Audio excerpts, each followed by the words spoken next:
बिस्मिल्लाहिर्रहमानिर्रहीम। अस्सलाम वालेकुम। मैं हूँ शेरवली और आप देख रहे हैं मेरा यूट्यूब चैनल, जिस पर मैं आपको मुख्तलिफ लेक्चर्स देता हूँ जो कि केमिस्ट्री और मैथ से रिलेटेड होते हैं। तो जैसे कि आप जानते हैं कि मेरा जितने भी लेक्चर्स हैं फ़िलहाल वो फेडरल बोर्ड से मुतल्लिक है। और आज का जो लेक्चर है वो दौर जदुल और खवास की दौरत चैप्टर नंबर 4 से रिलेटेड है, जो कि इंतहाई इम्पोर्टेंट चैप्टर है। 16 नंबर के सवालात इसमें से आने के चांसेस है, चाहे वो कराची बोर्ड के हो या वो फेडरल बोर्ड के हो, दोनों के लिए चैप्टर इम्पोर्टेंट है। तो चलिए हम आज दो एसएलओस के बारे में जानते हैं और दो एसएलओस की बुनियादी मालूमात आप तक पहुंचा देता हूं, जो कि एग्जाम एग्जाम में आने के चांसेस है, या अगर ना भी हो तो वो आपके लिए आगे की स्टडी के लिए जो है बहुत ज्यादा अहमियत रखते हैं। तो हम पहले एसएलओ नंबर 3 को सीखते हैं।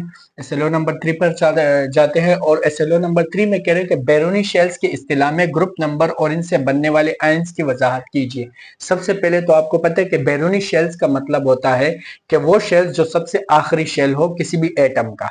ग्रुप नंबर का ताल्लुक बिल्कुल बैरूनी शेल से होता है, क्योंकि बैरूनी शेल में जितने इलेक्ट्रॉन होंगे वही उसका ग्रुप नंबर होगा। अब तीसरी बात वो कह रहे हैं कि इनसे बनने वाले आयन की वजाहत कीजिए।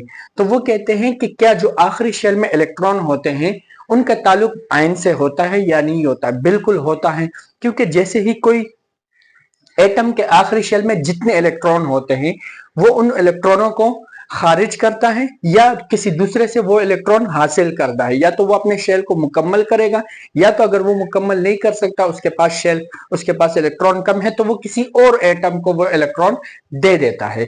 तो इसी चीज को हम आयन कहते हैं। वो जितने तादाद में इलेक्ट्रॉन दे रहा है, चाहे वो एक है, चाहे वो दो है या तीन है, ये तादाद आयन कहलाती है। जब वो किसी दूसरे को दे देता है तो इस एटम पर एक चार्ज आ जाता है, एक तादाद आ जाती है, तो उस चार्ज को हम आयन कहते हैं।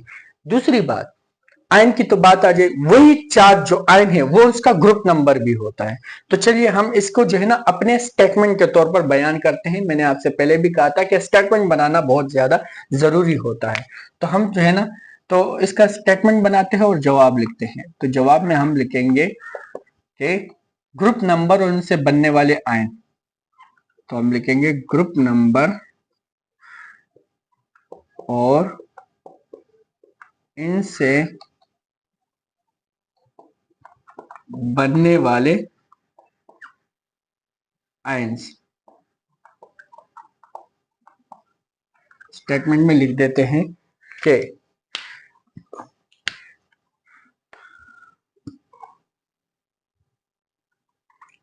किसी भी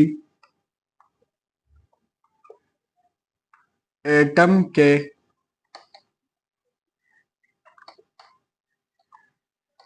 ग्रुप नंबर का मतलब है कि उस एटम के आखिरी शेल में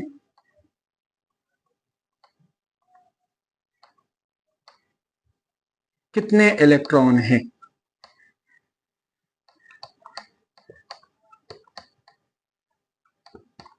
पहले स्टेटमेंट आ चुका। अब उसका ताल्लुक मैं आयन से कर देता हूं। सवाल घुमा फिरा के भी दे सकते हैं, वो ये भी कह सकते हैं कि ग्रुप नंबर का ताल्लुक एटम से बनने वाले आयंस के साथ होता है, तो वो इस तरह भी पूछ सकते हैं कितने इलेक्ट्रॉन हैं। और एटम और जब एटम ये इलेक्ट्रॉन खो देता है, मतलब दे देता है, तो इस पर मस्बत चार्ज आ जाता है।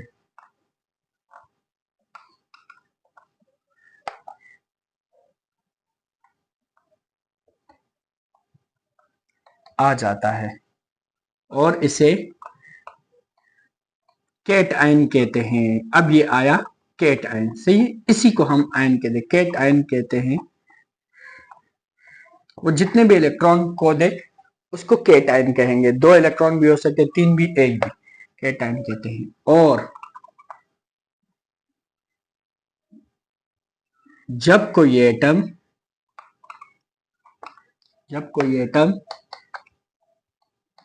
इन इलेक्ट्रॉन को वसूल करता है तो उस पर एन आयन आ जाता है। वसूल करता है तो इस पर एन आयन आ जाता है।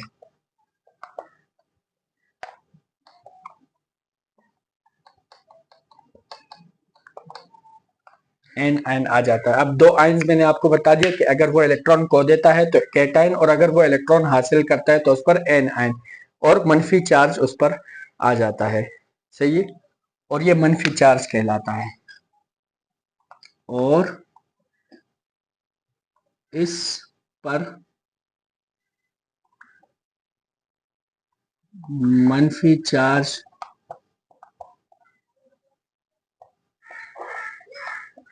आ जाता है। ये एक बात हुई। और यही चार्ज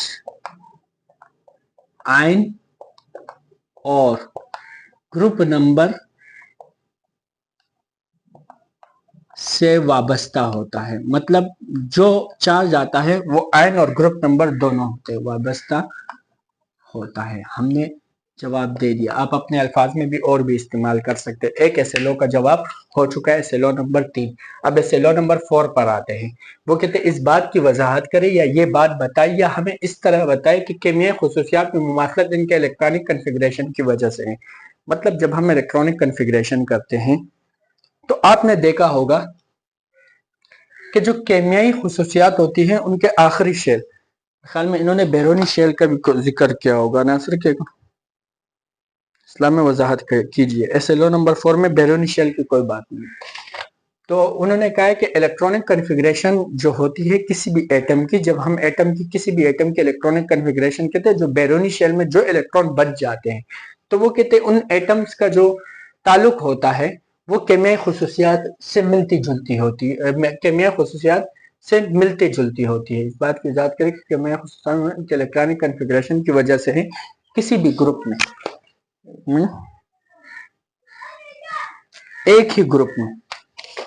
एक चीज मैं नहीं लिख चुका,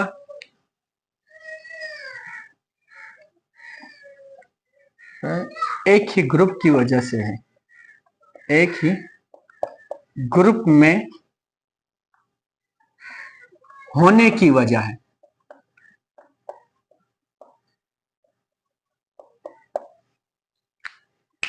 एक गलती कर दी मैंने, एक ही ग्रुप में होने की वजह है। देखिए कि जब भी हम किसी एटम के इलेक्ट्रॉनिक कन्फिग्रेशन करते हैं तो इलेक्ट्रॉनिक कन्फिग्रेशन के बाद जब आखिर में इलेक्ट्रॉन बच जाते हैं, जो इलेक्ट्रॉन आते हैं वैलेंस शेल में, तो उन इलेक्ट्रॉन की गिनती जब हम करते हैं, फर्ज कर लो अगर इलेक्ट्रॉन आखिर में 2 है, 3 है, 5 है, 10 है, 12 है, 14 है, 16 है या 18 है, तो वो जो तादाद है वो ग्रुप नंबर को रिप्रेजेंट करती है। हम ये बात समझ चुके हैं। वो कहते हैं कि ये जो तादाद है इलेक्ट्रॉनिक कन्फिग्रेशन की, इनका ताल्लुक केमियाई मुमासलत से भी होते हैं। मतलब इनकी जो कीमियाई खुसूसियात होती है वो भी एक जैसी होती है, बिल्कुल एक जैसी होती है। क्यों? क्योंकि अगर किसी ग्रुप के किसी भी एटम के आखिरी शेल में फर्ज कर लो एक इलेक्ट्रॉन है, तो वो एक इलेक्ट्रॉन जाया करने की सलाहियत रखता है। तो उस ग्रुप में जितने भी एलिमेंट्स होंगे उन सब के आखिरी शेल में एक इलेक्ट्रॉन होगा और वो एक ही इलेक्ट्रॉन को जाया करेंगे या वो किसी और एटम को दे देंगे सब। तो बिल्कुल मुमासलत पाई जाती है। अब केमियाई खुसूसियात आपको पता है किस चीज को कहते हैं। केमियाई खुसूसियात का मतलब ये होता है कि वो किसी दूसरे एटम के साथ रिएक्शन करके कितने इलेक्ट्रॉन दे सकता है, इसको केमियाई खुसूसियात कहते हैं। तो चलिए इसकी वजाहत अब हम स्टेटमेंट में कर देते हैं। तो जवाब में लिख देते हैं कि हम इस बात को जानते हैं, किसी भी एटम के ग्रुप नंबर का मतलब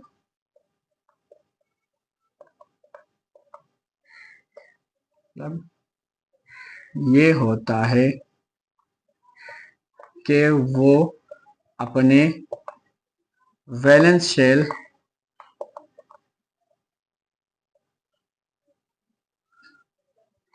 में कितने इलेक्ट्रॉन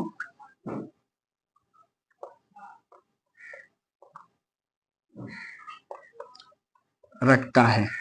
बिल्कुल, ये बात हम जानते हैं। किसी भी एटम के ग्रुप नंबर का मतलब ये होता है कि वो अपने वैलेंस शेल में कितने इलेक्ट्रॉन रखता है, और यही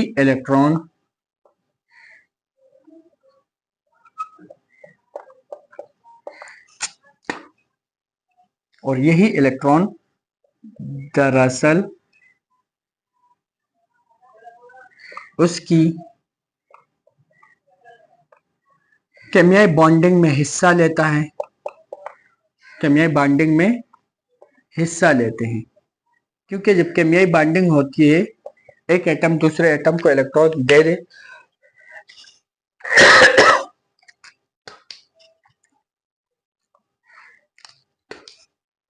तो एक एटम दूसरे एटम को जब इलेक्ट्रॉन दे दे, तो इस इलेक्ट्रॉन देने के अमल को हम केमियाई बॉन्डिंग कहते हैं। केमियाई बॉन्डिंग में हिस्सा लेते हैं, और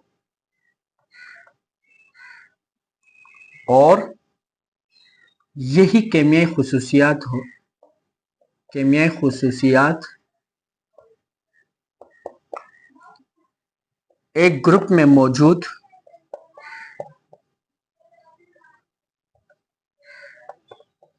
तमाम एटमों की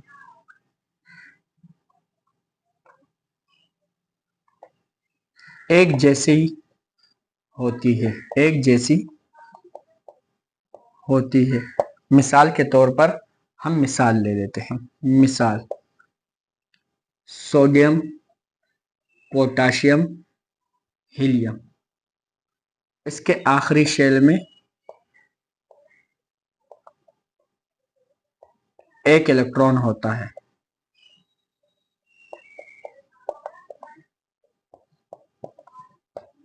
पोटाशियम के आखिरी शेल में एक इलेक्ट्रॉन होता है, और हीलियम को छोड़कर, हीलियम नहीं, हाइड्रोजन, ये भी ग्रुप 1 का है, आखिरी शेल में एक इलेक्ट्रॉन होता है।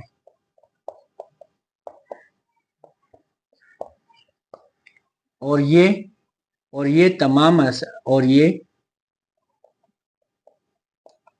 अनासिर ग्रुप 1A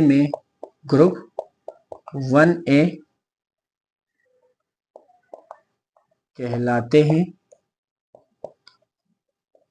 और ये एक इलेक्ट्रॉन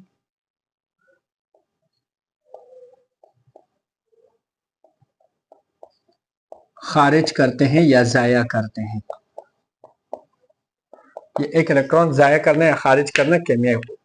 जवाब नजर बड़ा आ रहा है, लेकिन मैंने आसान अल्फाज में यूज किया है।